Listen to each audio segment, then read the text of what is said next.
এয়ারপোর্টে আইসা ফার্স্টে আমরা প্রি অ্যারাইভাল ভিসা অ্যাপ্লাই করছিলাম, সেটার কারণে আবার অন অ্যারাইভাল ভিসা অ্যাপ্লাই করা লাগছে। এই জায়গায় ঘন্টা দেড়েক নষ্ট হয়েছে, পরে সিম আর ডলার ভাঙাইতে চাই আরো ঘন্টা খানেক নষ্ট হয়েছে।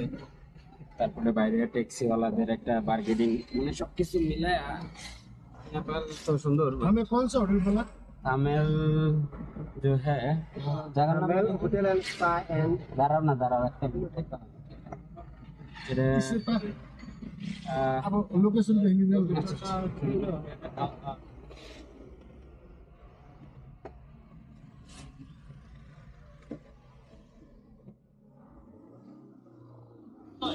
হ্যাঁ হ্যাঁ আমরা রাস্তায় রাস্তায় আছি, আইতাছি। হ্যাঁ হ্যাঁ तो कौन सा होटल के पास बाजू में बोलिए, एक होटल का नाम दीजिए, एक होटल का नाम दीजिए। দাঁড়া এক মিনিট একটু পরে ফোন দিতেছি, ট্যাক্সি ওলার ইনস্ট্রাকশন দেওয়া লাগতেছে। নেপাল হোটেলের অ্যাড্রেসটা একটু প্রশ্ন রে ভাই। एक होटल का नाम ले लीजिए तो मालूम पड़ेगा उसका बाजू में कौन सा होटल है। एक होटल का नाम दीजिए तो टोकना जोल तो मालूम है।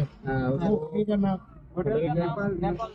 Nepal resort, Nepal cottage resort. Nepal cottage resort. हाँ है आपका, वो छत्रपाटी हमको कैसे मालूम?